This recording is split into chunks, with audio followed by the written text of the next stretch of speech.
All right. Again, we don't have the most amazing overlay setup for this, but we will introduce the players for you. Spawning bottom left, some friendly banter going on. It is going to be the combination of majOr and DeMusliM. In the top right, as the red Zerg Archon, it is TLO and Elazer. So we got some stats being dropped on us, by the way, ZvT, going towards DeMusliM's credit. Apparently, he has received 2 ult kills in the SC2 Improved Team League since joining Euronics Gaming. That's cool. Cool. I will say this, though, like, again, just going back on our topic a little bit, as you guys can read the banter. Well, first off, this is very funny. DeMusliM, I've been watching his stream since God knows how long. And maybe it's because a lot of my other favorite Terrans fell off. He's always been one of my favorite Terrans, so I want to clarify this. But he's really been, him and Nathaniel, like, I feel the only Terran streamers there really are anymore. So a lot of you guys have probably also seen DeMusliM. And you know that regardless of those stats, whether he's played in a team league or not, he's still very good at the game. And just watching his ladder matches are very fun. Yeah. He's never been bad, certainly. Well, I mean, there was that one season where he got into WCS purely through 2-raxing. That was on Evil Geniuses, man. That was when he was still, like, pro gamer. Right, but that's what I'm saying. Like, you say he's never been bad, but I'm like, okay, well, that was kind of a weird season for him. I don't know I would call him good, that's for certain. And he got into WCS, so how would that even be a credit to his bad? Quickly. Shh. Anywho, this is just... That was the same season Minimath got on our radar and won through all-ins with Lings. Oh, really? That must have been a really short cast, then. Yeah.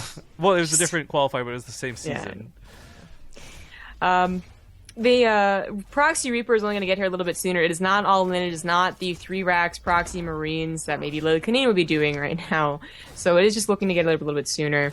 It's a little annoying, of course, and basically now I think the Zerg has recognized that it's no more than just one single Proxy racks. As the second one would have been here already, but to get here so early, the Queens were announced, you know, the Lings were announced, now they are. So this is where it gets interesting for me when it comes to looking at Terran proxy. You have a Zerg proxies, it's super all in. You know, you've got the hatchery down, the Ravagers come. You have a Protoss proxies, it's mostly all in nowadays, but it's still pretty dedicated.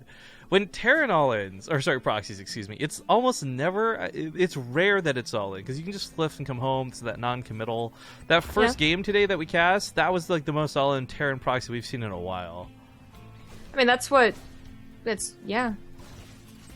It's, I feel like almost like I wish you hadn't brought that up, because of course you're going to get the balance complaints in chat and about like how Terran's good at base trades because they can lift and it's such a stupid mechanic and they should have gas that burns so they can't lift for that long and it, oh my gosh, you know, all the blah, people, blah, yeah, blah. Everyone has like a different opinion on like how that should be handled. And I'm just sitting there like, really, guys? Yeah, I don't really care. It's always been the aspect of Terran to do that, just like it's always been the aspect of Zerg to have a lot of units, even though the larva injects are a StarCraft 2 thing. Point is, that's why we like Terran. We can lift off and be like Spaceman. Yeah, that's what makes the race broken, not Liberators. Leave Liberators and mech alone. Just nerf buildings. I would be okay with that. I would be okay with that. Oh my good god. Oh, totally right. This is actually not something to be okay with. So the Hellions are chasing around a Ling. It was a bit silly because the depots were left down. Now, there is actually a rule when it comes to Terran Archon mode relating to depots, and that's only one person should ever touch the depots. It doesn't matter whether you're the micro or the macro player, you yell to the other guy, hey, it's your job, watch these depots, because if you both try and lift them at the same time, unfortunately, you will also lower them at the same time. It's very stupid, yes. And ZvT and I have had this problem several times. Yes, that's true.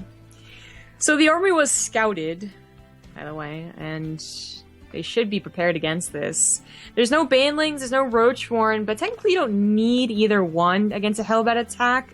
Queens on a concave with minimal Ling support can still do it too. They just, you know, you really do clean it up easily if you have Banelings.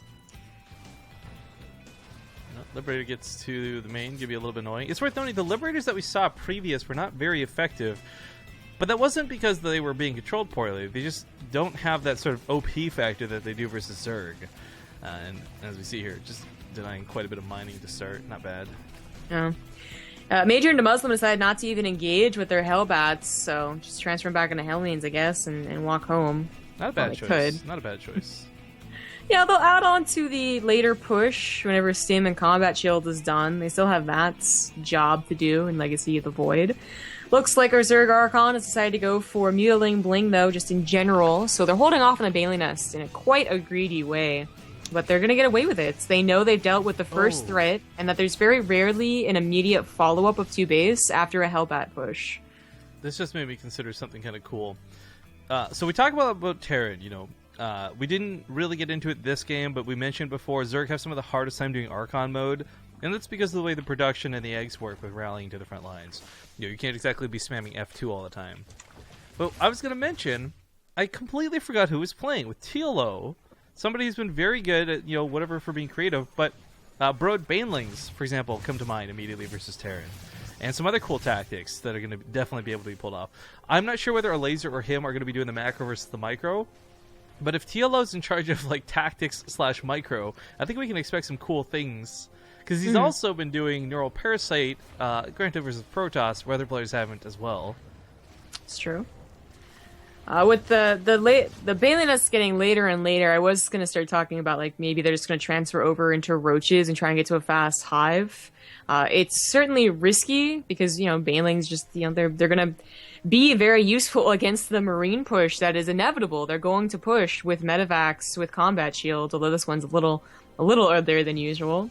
And the Roach count won't be up there. They won't have Roach speed. This is the only time to turn into Ravagers if that's where you're really going for. And I think that's where they should be going for, because you still need some splash. But if this just had Medivacs, this would be not unstoppable, but damn impressive. Well, this Terran team has been they've done magic without Medivacs today. At least in one best of 3. Yeah, it's always just a little bit risky, rather. Oh, those Hellbats are fantastic. They take out so many of the wings. Now the Marines can focus on the Mutalisk if they like. 1 goes down, 2 goes down. Oh, transfuses, excuse me. Nice transfuses, wonderful transfuses. Gonna retreat back to a new line of units. There's Widowmines and Marines galore, so these Mutalisks still have to be careful. The Medivacs could have been... okay, teamwork, guys, come on. Yeah, the Medivacs should have been saved with that rally. Oh, but 2 Medivacs for 2 Mutas. Unload. That's a mistake, for sure. It's the trading here in air quotes. Yeah, Combat Shields is also not done, and now it will be. Again, no Banelings. The Roaches are on the way out. The Ravager 1 is being formed, but it should be enough. The Queen's helping out, is rising amount. This just isn't a very big, scary Terran army. No, and we're also seeing a pretty prime example of why Rally sort of lost its flavor for a lot of players coming to Legacy of the Void, and just not able to compete. Now, Hive Tech does begin while this goes on, and whoever's in charge of the micro for Zerg is going to be dancing around trying to buy as much time as possible. Because while those were good fights for the Zerg defensively, they still haven't put Terran in a terrible position. And, oh, they're going to catch that turret not being finished. It gets picked off. This is pretty good, but there are reinforcements being sent back. The micro players should be just focusing entirely on this push so they can clear up creep. Because that's the one thing that was given. Damn. Fucking almost 3K. Okay, confirmed at this point. Archon mode combines the APM. Yes, there's no way. Definitely. I was going to say that with the pushes that they did, they missed an opportunity to clear up creep. And even if they did clear up creep, they didn't kill any of the queens. Those extra queens that were targeting down the Medivacs and whatnot and transfusing. So creep tumors were very easily replaced. But majOr and DeMusliM do get a drop into the main base, take some revenge on the SEV losses. The drones were immediately pulled, so only a few go down. Yeah, it gets cleaned up pretty easily. Mutalisk also coming back home as well, because there's going to be some split pushing going on. They do need, of course, to defend against this. I think the Mutas should be fine. If they pick off the Medivac, this Bioforce will actually die to Queens and Lings fairly easily. While this goes on, though, production does start picking up for the Zerg once again. There's a bit of a lull there, but we see Lings in production, Ultros Cavern on the way. Widowmines being baited out very nicely. Of course, the Overseers are here as well. Yeah. That was a big waste of Widowmines, actually. That was like 6, not doing very much. So a bit of a mistake there. Just to give up units at all is bad. They are scouting the Hive. They're scouting the Ultros Cavern. They're getting prepared to play that longer game. But I don't know. This, I said that I think TLO and Elazer would. That's got to be a mistake. That they would win, and I still hold by it. I think it gets better and better as time goes on. That might not be a mistake. I thought it was going to be repair the Medivac. Maybe it's a mistake. Regardless, though. Well, that's... yeah. They're getting away with a lot. The Medivac wasn't low, so that was weird. Now, it's really important that they did the damage they did, before Ultralisk came. This is every Terran's like mantra right now. Like, fight the game out best you can, but don't actually fight Ultras. Win the game before that point. And TLO and Elazer are certainly not comfortably getting these units out, but they are now on the way. Chitinous Plating didn't get picked off, so the Ultra Scaffold still remains up. 5th base going to get sniped. Spinecrawler is going to hold over here. Not too bad. That last second cancel was pretty good. We have a double spawning pool is being replaced. So that's a mistake. Probably one person put it down, the other person put it down too. But Ultras are on the way, and Chitinous Plating has not yet been canceled, but going forward again, that is pretty damn important. 7 Ultras are going to be garbage without that Chitinous Plating. There's not very good upgrades in this game. It's going to be 2-2. The Marines will still hurt the Ultras. Now, they're still a good enough army. They weren't entirely depending on these Ultras to save their lives, for instance. That was pretty impressive. So they should have enough time to get to that plating, but that bought majOr and DeMusliM a lot more time than you usually have. This Woodman's got quite the number of kills so far this game. Yeah, so this is kind of interesting. There's a couple of ways that we've been seeing people deal with Ultras now. Regardless of like whether you kill the person or not, you're now in the stage of the game where Ultras are in play. Ryung showed us a really great time using just Marauders and Marines and not really focusing on much else. Whereas a lot of other players are sticking to Ghosts. A lot of people, if they can get to that number of Liberators, that's the best way to abuse the game, but it's hard to do. We got Drop Overlords being set up, by the way, while this goes on. Cool. Let's see if that's actually going to do much damage, and what's going to be in it, too. I can imagine Lings, what gets into all the crevices and whatnots, but if they got Burrow, you know, anything could actually work. Ultras still don't have plating, so they're taking a bit of damage, but they're still a great anti-drop defense. Not actually covering his natural, however. 25 drones have died through this. Yeah. It's not been a good hold. Bottom side of the map, well, left unattended for so long, is finally under attack, and Elazer and TLO still don't have that Chitinous Plating. It's going to be a hard fight. It's going to be a hard hold. Canceling the base, once again, probably the best option. No cancel. I'm surprised they haven't just taken the other one. There's been no tanks in this game. The Wood Mines have been cleaned up pretty easily. The other base is available, but the space goes down. Brings down to 3 bases on a low drone count. Lower drone count as more drones go down in the 3rd base. Chitinous Plating's still not done, but that army will be cleaned up. This is where Terra and Archon shines, man. You play like Pulse, and then you've got a player who's also playing like Pulse, controlling your army. It's like one Overlord going for a counterattack. It's not going to cut it. Almost all the drones have died. 38 remain, and that base getting picked off really hurts. Yeah. They've had to replace so many drones. I mean, good God, 71 workers killed, still counting as more drops come in. Upgrades are finishing up for Chitinous Plating. Chitinous Plating. Oh, it does complete. That was close.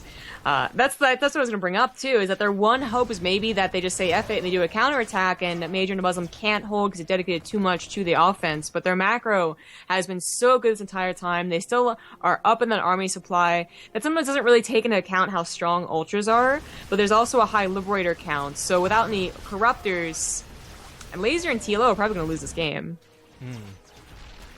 Overlord does die, gets about to ling off.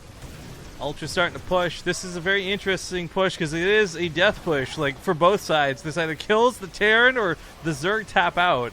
The Ultras, of course. 3-3. Oh no, that the Splinter's sucks. not going down. And there's no answer for the Liberators. That's going to be game. That is their only army. They're getting destroyed everywhere else. Disruptors. But GG, yeah. GG. All right, so the Ravagers didn't quite take them out, but GG. majOr and DeMusliM will take game number 1. Ravagers? Ravagers. What did I say? Corruptors. I was like, yeah, they're... Oh, yeah. Aren't any Corruptors? Ravagers. Thank you. Brain. I was really amazed at that APM chart breaking, though. That was, for me, the highlight of the game. I've never seen it that high, even in Archon mode. That was... Because you would have to consider that it gets to 2,000 or 3,000, you'd both be doing 1,500, and that doesn't make any sense either. The reason it spiked... it might be additive, it might not even be an average. I was going to say, though, the reason it spikes is they both were probably trying to build units, is my best guess. Well, that's what I meant, like, additive, yeah, that's what I was talking. But still, like the highest I've ever seen one single person do is 800 to 1,000 when Darmagu was spamming Banelings in a GSL game. So I don't know how it would reach 3,000. I don't know. What's the next map? Lerlac? Yeah, let me join that.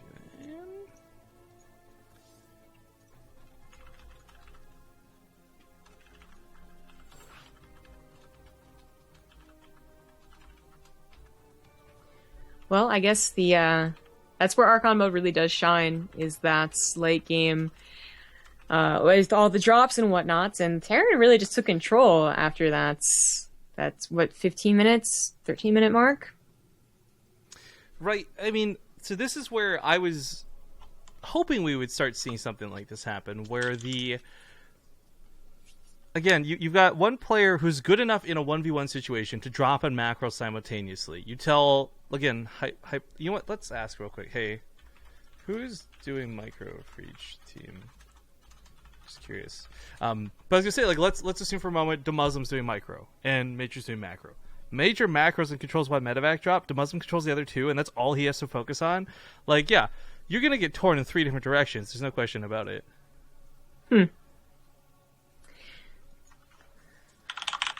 So that's interesting. Now, it's obviously working for one team and not so much the other. Basically, they both said that they're both at certain times and in certain games doing both micro and macro. So that game, they're definitely doing both. TLO and Elazer accidentally started doing both at the end, apparently. And I think that TLO and Elazer, that's where you see why that would be a bad thing to do. They really did start getting mixed up and just started really letting that game fall through their fingers. But for majOr and DeMusliM, it obviously worked out fine and looked actually pretty perfect. Like, they weren't sharing units. Because usually when you share units, you see those medevacs start in and out for no reason. So maybe again, my brain's dead. I missed it. You just kind of replied without explaining because I don't think the stream saw the answer. Wait, what? To who was microing. Well, that's what I said. They both were. Right, but to explain a little bit better here, because it's not like, okay, they're just doing micro, that's to be expected. It is the fact that they both said that they both started to do it. Like, it wasn't that they were both doing micro from the get-go. So, that for me is where it gets really curious. Like, who was actually doing it at the start, though? Like, okay, yeah, you're both microing later on because you're both high-tier players and you can both control drops. That's true. But it was Elazer and TLO that said they started doing it later. Right. majOr just straight up said that he was doing it from the very start. He does both. That's just his play style. And DeMusliM agreed. Yeah, and with good communication, too. That's going to be just top-notch fantastic.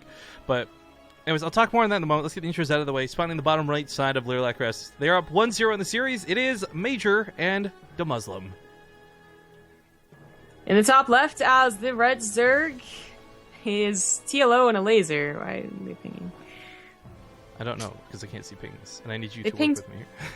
They pinged both gas geysers. I was going to continue, and I don't know why, and I'm guessing it was the Zerg team. It wasn't color-coded this time. They could be like, let's double extract your trick? No. Yeah, I guess. How about no? The pool's already down. Same with the hatchery. Okay, so going a little bit further, this comes from a little bit of first-hand experience, but ZombiRub and I honestly are not that great for Zerg Archon, and we only played a little bit of it at the start of Legacy during the beta. By the way, we beat Pumpkin Maximus Black. High five. But the aspect of Zerg that makes it so difficult, again, a lot of that comes down to the way the larva works. Communication is going to be key to say, like, look, I'm going to build 11 units now, because one player's not going to be looking at the larva. One player's not going to be injecting. One player's going to be dancing around in the middle of the map and what have you. So it's very interesting to me to have them say that they both started doing it, because that's exactly how you would imagine a top-notch Archon mode plays. You got two good players who can do everything in the game. But it is the fact that I still want to know who starts off with the micro, because there is this degree of, like, what can a Zerg player do other than inject and creep spread, right? Like, early on. Yeah.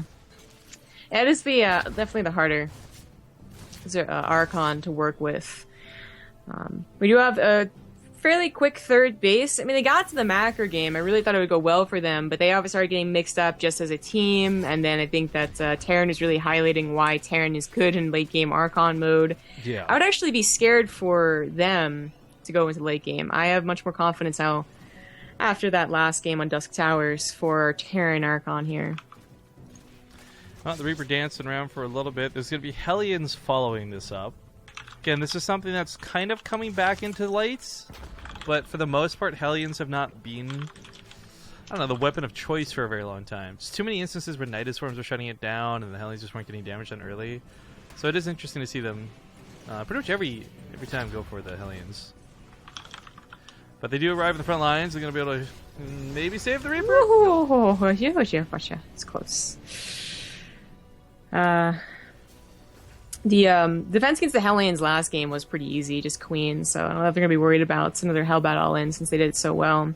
But the Banshees would be a good addition. That's something that queens, again, though, would deal with fine. Actually, a Spinecrawler coming up, being pretty cautious here. They're not getting a lot of early game units. In fact, really, not many lings at all. And they will need a little bit extra. Well, so this is where it gets dangerous. Queens can be really good for early game defense, by the way. Snoot gets the biggest shutout of all time, as he's consistently shown on stream the power of defensive queens. But the Spinecrawler I like. It's the fact that you don't really know whether this will be the commitment or not. The scouting does finally see the third, so they know it's not going to be the Armory Hellbat version of this attack. Which, I will say, probably both TLO and Elazer have lost to both DeMusliM and majOr doing at some point in their career. Well, actually, I'm not sure what this Viking is addition for. Like, obviously, it's going to take down Overlords, but it is interesting to see that they further invest into the Starport as opposed to transferring over into Medivacs as soon as possible. That Banshee, not doing too much work yet, but it's only just making its way across. I guess they didn't invest in the Cloak, so that would have been the extra gas that usually goes in with this Banshee going into that Viking. It's still going to be cool to see how much this can get done. Banshees are quite strong, but they do require a lot of maneuverability. It's like a tank drop, right? Like, the potential's always there, but usually you end up having to macro and abandoning it. So, again, you tell one Terran player, hey, you're dedicated to this. I accidentally have 3 engineering bays on the way. Okay. You see, if it was the case of both of them doing that, then there should have been what? 4. It goes in the wall, which... okay. It's not a terrible idea. It does plug the wall with high health. I mean, a bunker, because you can salvage it, it's, I think, more preferable, but it does plug the wall. That's true. And it just looks so weird seeing it on the production tab. Well, you bring up 4 engineering bays, and I'm thinking back to the days of, like, Ryung, right? Who Ryung would put 2 initially, and then say, you know what, this is dangerous, and put 2 more in the back. Yeah. He was pretty silly with that. This Banshee didn't do too much, and definitely can't take on a Queen once it's already injured. We actually have TLO and Elazer going for that Baneling Nest. They skipped that entirely last game, and they went for a composition that is still fine, and it got them to the late game. The late game's still where they faltered. But if they're going to stay on Mutilating Bling, this is something that we saw Rogue doing in the Ting Cup, right? And get that Carapace for the Mutas, and then maybe for the Corruptors, if it does go into that Hive tech, then drops should be easier to deal with. You're not, you're depending more on these fast Lings, Banelings being able to cover bases 3 or 4 at a time, and mutas higher in numbers to actually catch and kill those Medivacs instantly, where actually towards the end of that last game, the muta count had drastically been reduced to almost 0. I think there's like 1 or 2 still alive. Well, the Marines start moving, and in the middle of the map, unfortunately, nothing here shoots up, so the Banshee is going to go down. Kind of unfortunate, but also not the biggest deal. We have an Overlord drop building. I'm really curious to see what they plan to do with this. Baneling drops can be kind of cute if they want to try and circumvent around the map, but they did try and do 8 lings into the main last time. Well, I guess with the natural, excuse me, but certainly something could be dangerous. Incoming transmission. Yeah. Damn, I forgot we had notifications on. We haven't had a lot going on today. Nightshade donates $10 and says, "Hey guys, thanks for hosting a very fun series/tournament. Lots of love." Or lots of nerd love, excuse me. Brad/Nightshade. Nightshade, of course, is the guy who I messed up his name. I will never forget, because I accidentally shouted it out wrong at Helensburg time, and I still feel like an asshole about it. Thank you, Nightshade. He's a really good guy. I'm like very, very StarCraft passionate. But again, top side of the map, we do have those Widow Mines burrowing. This would be kind of nice to do with the Lings. Okay. Oh. Now, that was the Drop Overlord? No, the Drop Overlord's still sitting over here. Yeah, still waiting to see what that's gonna go into. Now, they do get the +1 Carapace, and if they go and play like Rogue, they should be getting the +2 Carapace too, as well as the continuing their melee upgrades. Did Shop finally get cleaned up? No, that's not enough for mutas. Well, the reason the +2 Carapace ended up working, and she's referring to Error, not Ground Guys, was because the Corruptors were like untouchable. Yeah. Nothing could scratch them. Yeah, that's it had really helped transfer out to face the eventual Liberators, because Rogue didn't stick entirely on Mutilating Bling. He did eventually transfer over, just at a different, like a later time than we've been seeing, like a lot of people just going for super fast hives. Even now, we still have an infestation ship already being thrown down, and there is the hive. So this is still even earlier than Rogue. They really didn't invest as much into the mutas as I thought they were. And that could be okay, because again, if they're going to go for Corruptors, for the Liberators, then either way, that upgrade's going to help out. But I really thought there'd be more emphasis. Rogue would just be so surprising with his amount of mutas that he would actually start taking down engineering bays, entire mineral lines, add-ons, like things that we're used to seeing mutas do in Heart of the Swarm. But they've kind of just been reduced in role to in Legacy of the Void. They just help now. They're not actual counterattack contenders. Well, single missile turret, you usually think you're good to go. Oh, if that hit the Banelings, that would have been a fantastic one of mine. Look, it's a decent amount of the drones. That would have been really good. I'm a little worried. So no overseer coming to clean this up? That's gonna get some Banelings. It is gonna get some Banelings. They could actually demand detonate if you knew where we were. We'll check back on them in a moment. There's a bit of distraction, of course, as there are drops all over the place. Now, this is where I would hope the Mutalisks start shining better than last game. I feel like one of the problems with Mutas is they tried to get aggressive, so they got picked off, and that kind of sucked. And then had to become defensive. The fact that the Mutas are already playing defensive, they're picking off a lot of units around the map, stopping drops, and just allowing TLO and Elazer to have a bit of an easier time at home. I like this a lot. Well, I've really, like, their muta count has been steadily growing. They just haven't really put as much into it as I thought. It's like, they've only lost 4, so they would have maybe had 16. But not up to the 20-25 count that really is scary and like one-shots a medevac. Yeah, that is a very scary army. Potential surround? Lings have got to come in for the backside. They're going to catch the Marines, hold them in place, but the Banelings aren't going to get those connects. They get hit by the Liberators.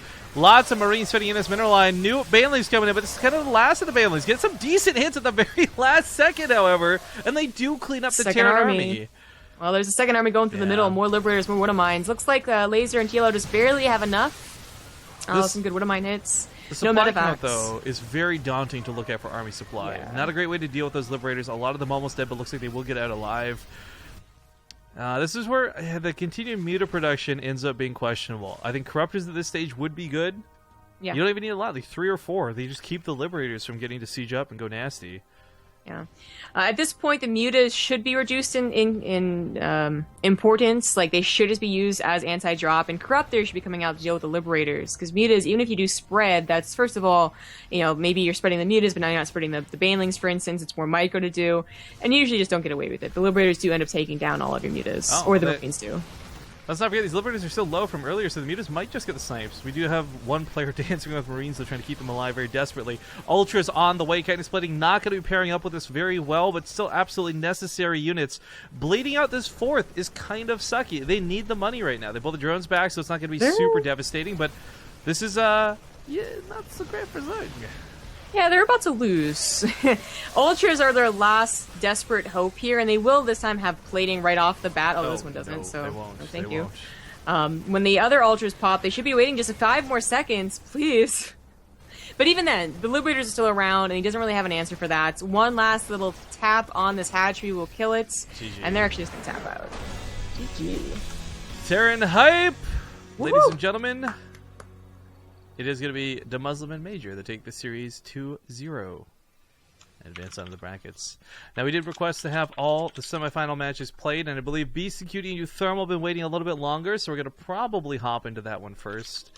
Not without going to a break, however. So thank you guys for watching the Gnomejon Archon Mode Cup. If you're enjoying what you're seeing, make sure to give Gnomejon some love in chat, because this tournament, the prize money, it all entirely comes from him. I'll see you guys here in 2 minutes.